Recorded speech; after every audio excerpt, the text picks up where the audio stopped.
Hey, welcome to another edition of our Realtor Spotlight. I'm Richard Whittington with Whittington Realty, and today we've got Jenni Boyer with us. Welcome, Jenni. Hi, guys. It's good to have you, Jenni. Thanks for having me. So you're from South Oklahoma City, right? Yes. Yep. I've been living in South Oklahoma City for about 13 years now. Where were you before? Well, I grew up in South Dakota. So Okay. I lived in South Dakota for lots of years, 17 to be exact. I recall that now. Yeah. Okay. I went to college in Minnesota. So Where in Minnesota? University of Minnesota. Okay. I've been there. Played a little ball there. And then I was in the Air Force. And I was in Aviano, Italy, Air Force Base there. And then I got stationed here at Tinker and I fell in love with an Oklahoma boy, and the rest is history. Oh, so you came to Tinker. Yeah.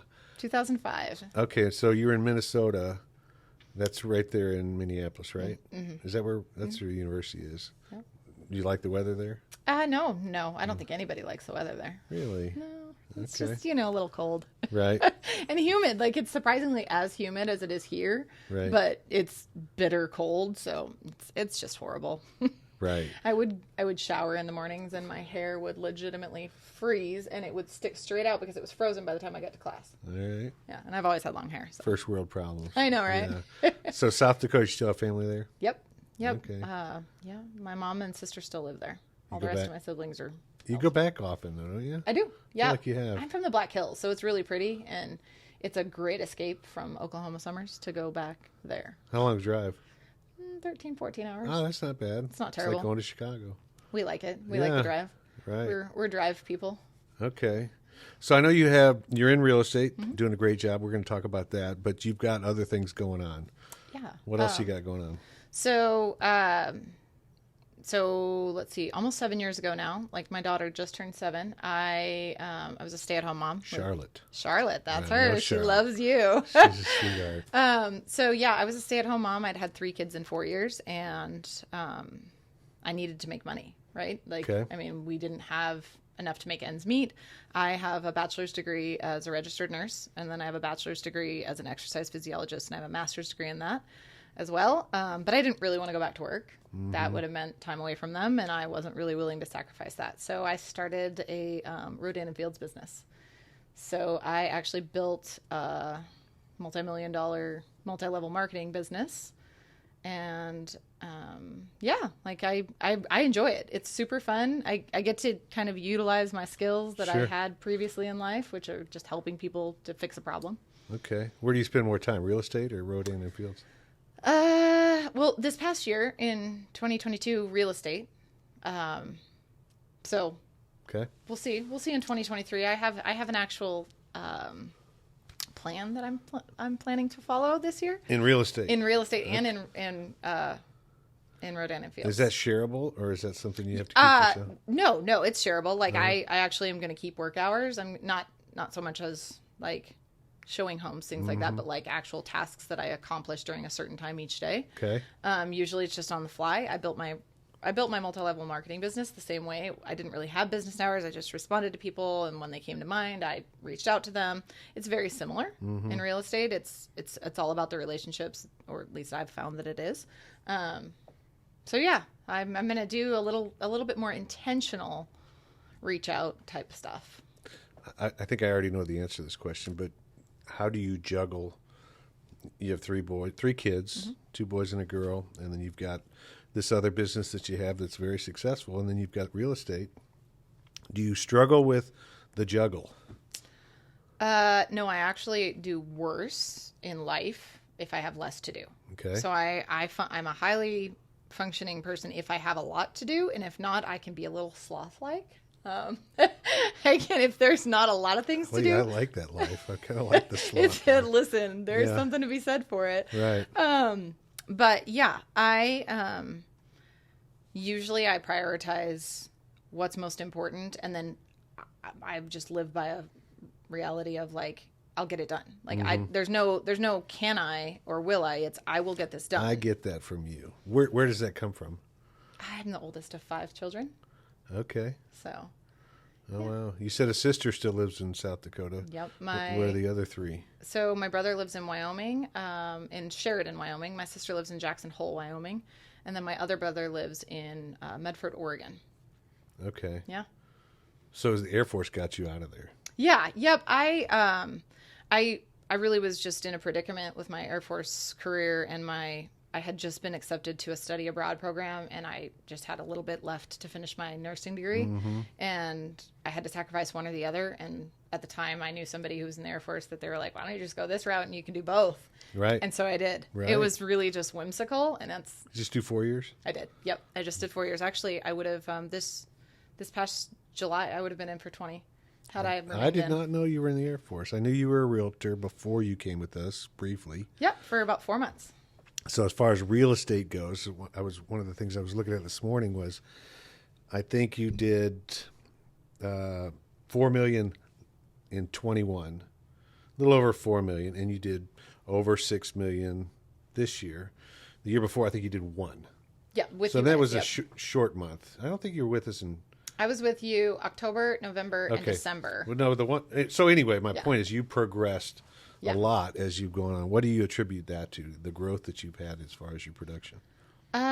So I don't know anything except for to do something all out, right? Like I don't just kind of like wait around and see how it goes. I don't Right. tiptoe. I jump in. So I jumped in. I did everything that anybody told me to do. I did it. I sat on open houses. I made phone calls. I am blessed with the fact that I do have my multi-level marketing business, and I make a very good income with that. So I was able to, purchase my own leads, so then I didn't have to split a commission with Right. anybody. Okay. So I did all of the things that I did all the things that it took to build my other business. I spent a little money to make more money. Sure. So I mentioned earlier you were with another brokerage before you came here. What is it that has made you feel so comfortable where you are now? What's the difference for you, and how has that affected you? So at Whittington specifically, it very much feels like family atmosphere. Not only that, it feels a lot like everybody there is there to help you succeed, as opposed to your competition. Now, we're in real estate, like you're essentially everybody's competition. Absolutely, But we are. what I've found I've only been a realtor for, I won't even yet have been a realtor for 3 years until April. Right. So what I found is that the best realtors don't ever act like they're your competition. Right. They act like you are there to get the transaction done to help the people that don't know how to do it. Right. Which are our clients, right? Right. It's a unique business because the industry that and I've learned this too, is that as a listing agent and you're a buyer's agent, whatever that situation is, I need you to get to the end, which the end would be to close the deal. And we have to cooperate and make it work. So yeah, and we need you, and we want to sell you another house a year from now. So we need to be good to each other. And, in other industries, that's not the case, so it is unique. So I think it does take unique people to be able to succeed here. So, goals for this year, other than just, you want to just increase in volume, or where are you going this year with it? So I would love to see what it's like to be more of a listing agent. I've had very few listings. I'd probably say I'm 80% buyers. I would like to get better at that. I feel like I'm good at what I do as far as Are you more comfortable with buyers or sellers? I don't have a preference. I seriously don't have a preference. I've enjoyed both aspects. They're different. I feel like doing more of anything makes you better at it. So I'm a better buyer's agent, but I'm not a bad listing agent. I feel like the last transaction that I had, the gal that I was doing across with, she was very complimentary, and I was like, oh, this is maybe my fifth or sixth one, so thank you. When I got into it, they would tell you buyers are fast, listers will last. Yeah. So in other words, people that are just strictly working with buyers, it's quick money because you got a buyer, and prior to 21, I could tell you we're going to find you a house this weekend, up until this crazy time that we just went through. Right. But if you can list, and I can do 10 listings in the time you can do one buyer. So I think if you notice the people that are really productive as far as the type of volume they're doing, they're listing houses. So obviously that's, I think, from any long-term realtor, man, I would burn out if I was buying. Yeah. So what's something we don't know about you? I did not know you were in the Air Force. Okay. I did know you were from South Dakota, but had forgotten. I didn't know you went to the University of Minnesota. which I've been there, and it's a great campus. I like Minnesota, Yeah. and I like the weather there.